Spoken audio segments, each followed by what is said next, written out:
Dan dalam semangat yang sama, kita ingin terus mengabdi untuk masyarakat, bangsa, dan negara yang kita cintai ini.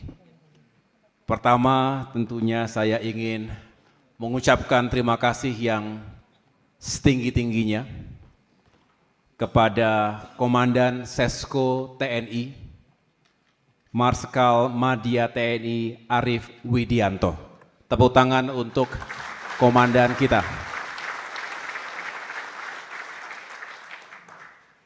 Juga hadir, terima kasih kepada Wakil Komandan Sesko TNI, Mayor Jenderal TNI Budi Eko Mulyono. Terima kasih. Saya juga tentu ingin menyapa sekaligus mengucapkan terima kasih kepada para pejabat utama Sesko TNI. Ini hadir para Jenderal Laksamana dan juga Marskal dari berbagai ilmu ataupun background yang saat ini juga menjadi pejabat utama di Sesko TNI, termasuk para dosen dan patun Sesko TNI. Dan tentunya yang saya cintai dan banggakan, para perwira siswa Dikrek 53. Sukses!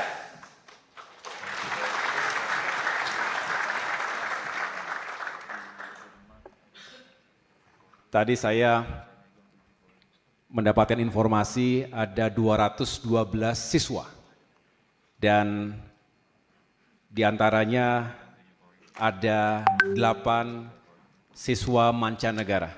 Saya juga salam kenal kepada para siswa mancanegara dari berbagai negara.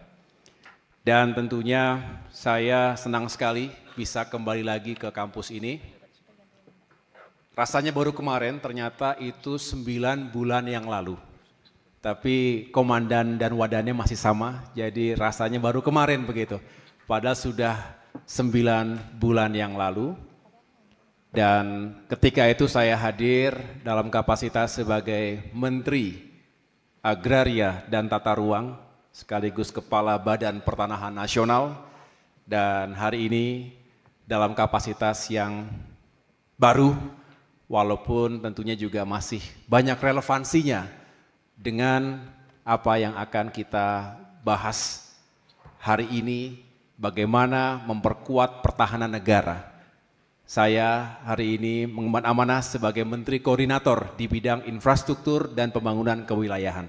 Terima kasih sekali lagi telah mengundang saya dan tentunya saya mendoakan semoga Sesko TNI semakin maju dan sukses dan para perwira di sini hadir banyak teman-teman saya juga di sini. Terutama tadi yang ketua kelas kebetulan saudara asuh ya.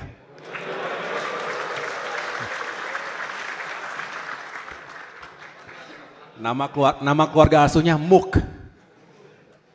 Masih sama kan? Kalau ganti tolong saya dikasih tahu. Saya mendapatkan informasi ada 61 orang, satu angkatan dengan saya. Tapi juga di sini saya lihat cukup banyak senior saya yang juga menggembleng saya dulu di akademi. Tapi baik-baik semua, saya lihat wajahnya tadi. Tidak ada yang saya ingat dulu agak keras gitu, enggak, semuanya baik-baik, persuasif, edukatif.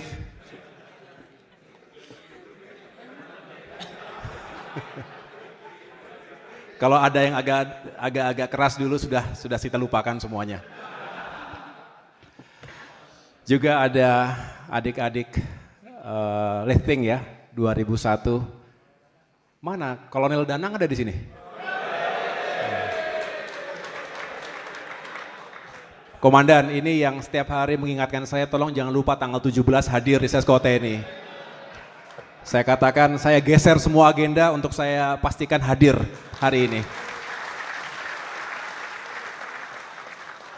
Ya. Bagus juga memajukannya yang ada hubungannya sedikit-sedikit lah begitu. Saya boleh sambil turun aja? Ya. Tes.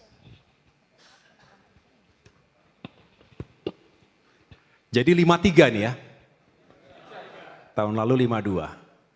53 sukses gitu ya. Gimana tulisannya tuh?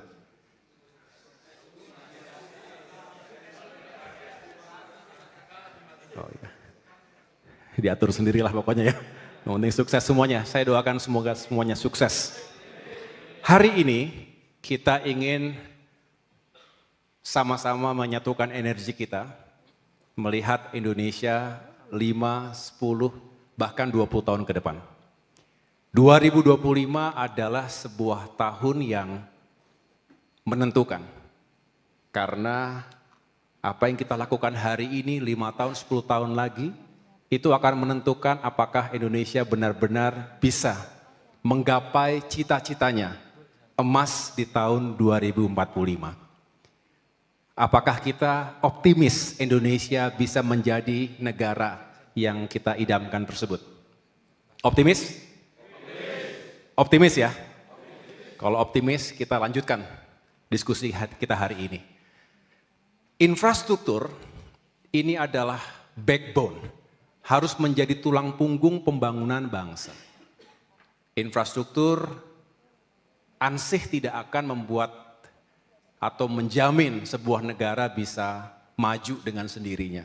Tapi hampir bisa dipastikan tanpa infrastruktur yang memadai, Indonesia tidak akan bisa menjadi negara yang maju, negara yang modern, negara yang rakyatnya sejahtera.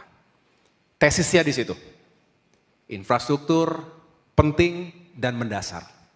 Termasuk saya tentunya akan membahas relevansinya dengan pertahanan negara.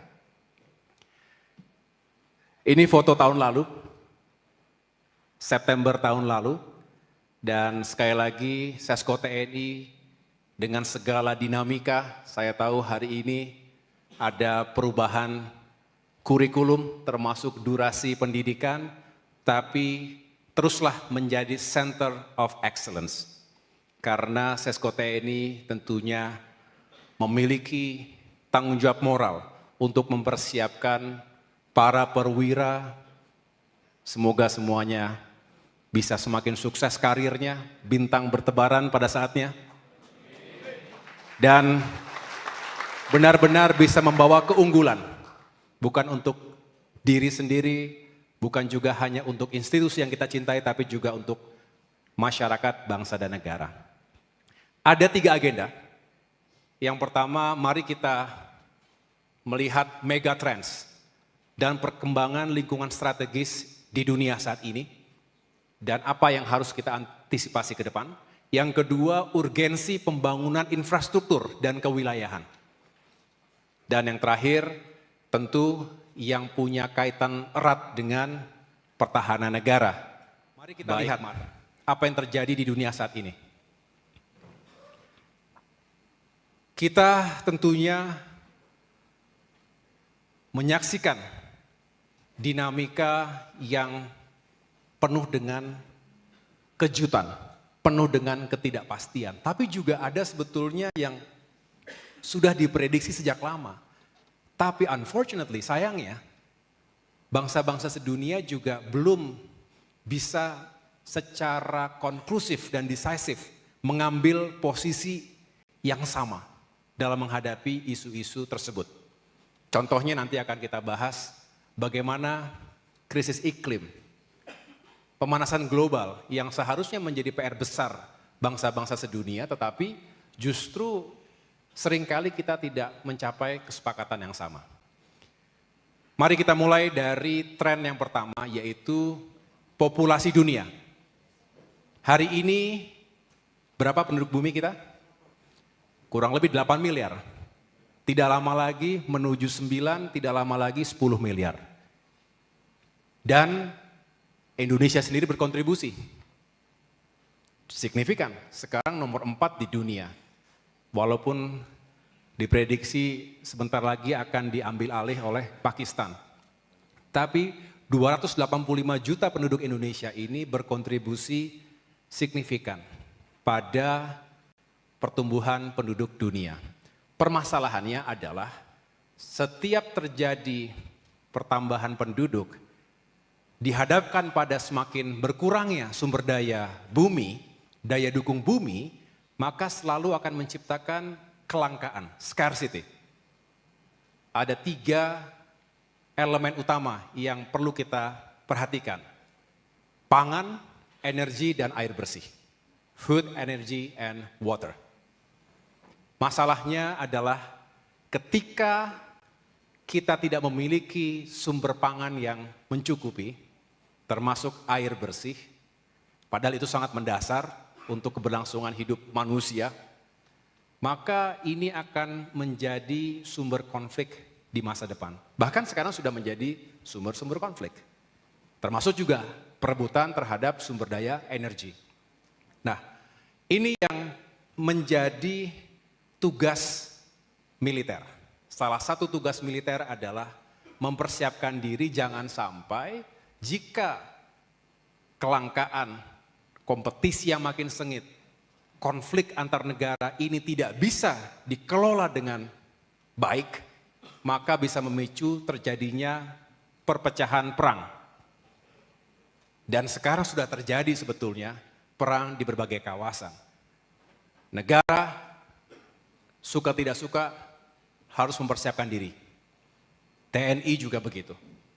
Dengan demikian, apapun yang terjadi hari ini dan ke depan, tidak ada kata Indonesia menjadi penonton, apalagi menjadi pecundang di negerinya sendiri. Kita harus bisa dan mampu mempertahankan teritori kita, mempertahankan sumber daya alam yang kita miliki, demi kemakmuran rakyat dan demi keberlanjutan kita selamanya. Jadi inilah yang harus menjadi perhatian utama dari semua sektor pemerintahan, termasuk tentunya TNI harus memiliki kesiapan. Saya lanjutkan. Tren yang kedua.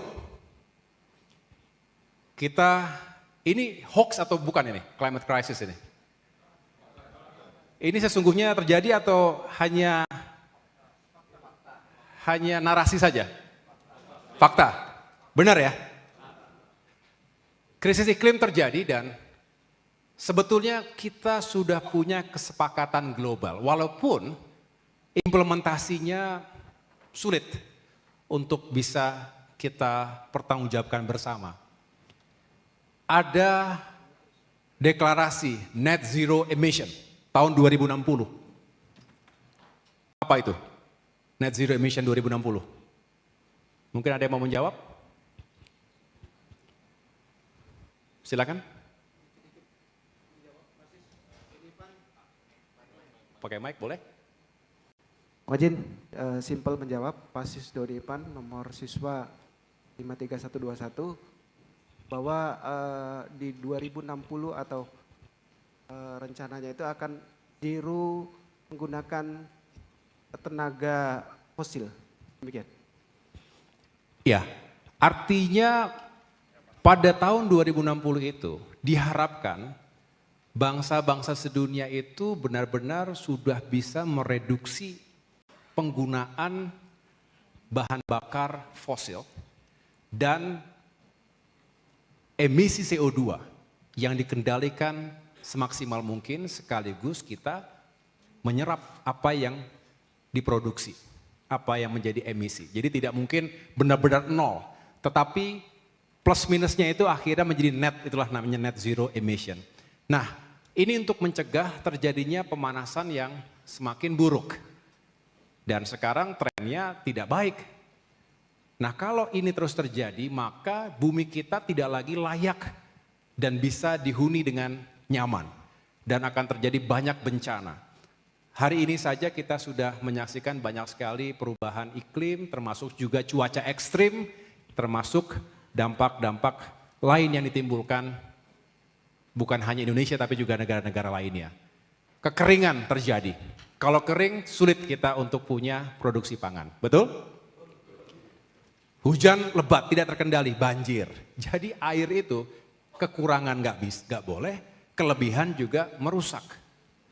Jadi harus pas dan kita sekali lagi punya tanggung jawab untuk menjaga bumi kita. Ini bukan hanya masalah hari ini tapi juga pertanggungjawaban kita untuk anak cucu dan generasi penerus kita. Nah, yang berikutnya, bicara geopolitics dan global security. Apa yang terjadi di dunia saat ini? Ada yang mau menjawab? Apakah dunia kita stabil hari ini?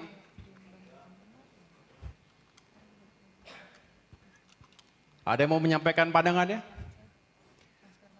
Pasca Perang Dunia Kedua,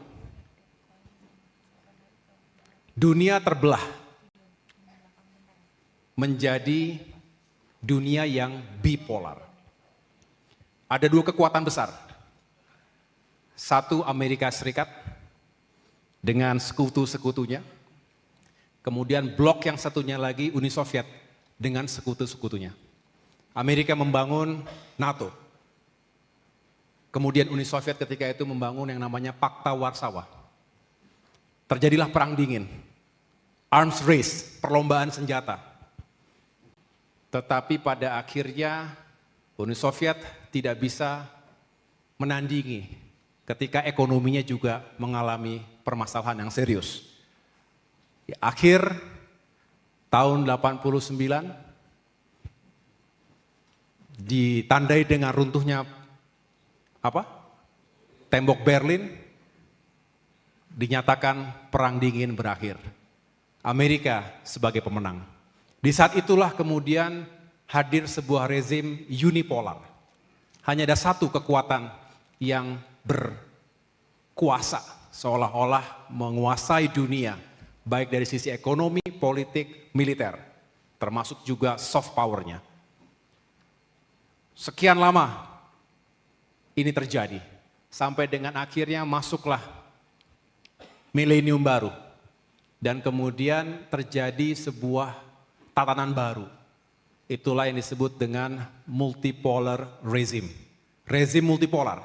Munculnya kekuatan-kekuatan baru di dunia yang kemudian juga men-challenge kekuatan Amerika Serikat. Dan hari ini itu makin berasa. Kemudian yang kita lihat selalu ketika ada negara-negara yang juga memiliki keinginan atau ambisi untuk semakin berkuasa di kawasannya, itu menciptakan ketegangan-ketegangan baru.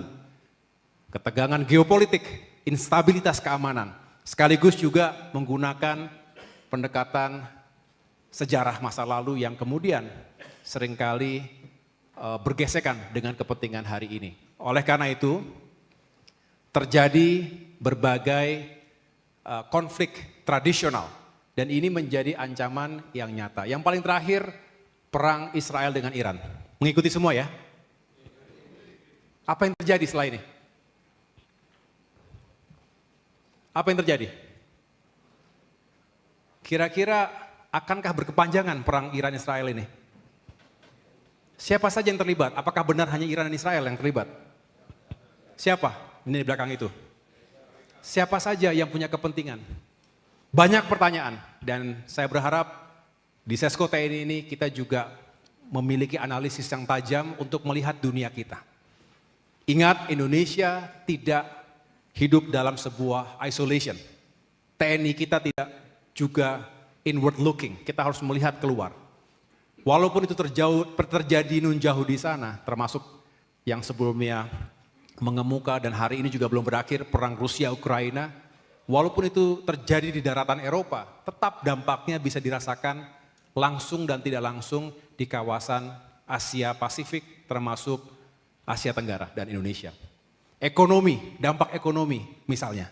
Ini semua tidak terlepas dan sekali lagi kita harus punya pemahaman yang utuh juga agar kita tidak tertinggal dan sekaligus kita bisa menyiapkan langkah-langkah antisipasi. Apalagi kalau ini terjadi di sekitar kawasan kita sendiri. Belum ketegangan di Taiwan misalnya, kemudian di semenanjung Korea, dan yang ada di pekarangan kita tentunya Laut Cina Selatan. Jadi ini akan terus menjadi hotspot atau flashpoint yang harus kita lihat bersama. Sekarang kita fokus di Indo-Pasifik. Tiongkok, suka tidak suka, cepat atau lambat akan menjadi kekuatan yang sangat menentukan di kawasan Indo-Pasifik. Dulu ada yang skeptis dengan kekuatan militer Tiongkok.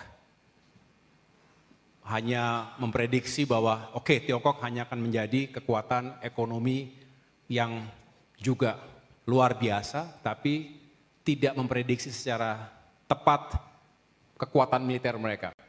Sedangkan hari ini kekuatan kalau dibandingkan antara kekuatan militer Tiongkok dengan negara-negara lain di sekitar kawasan Indo-Pasifik ini, maka Tiongkok sudah menjelma menjadi kekuatan militer yang luar biasa.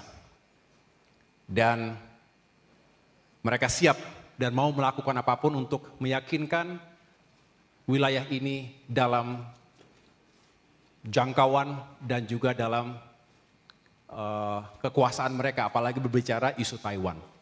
Belum lagi perebutan perairan Laut Cina Selatan. Indonesia tidak mengklaim, betul? Siapa yang mengklaim? Negara-negara ASEAN ada yang mengklaim? Siapa saja?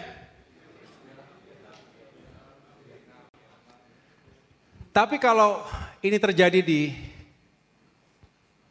perairan kita juga, kira-kira ada nggak spillover effect yang bisa terjadi ke kita? Ya, tentu harus kita waspadai juga. Ya. Nah, Indonesia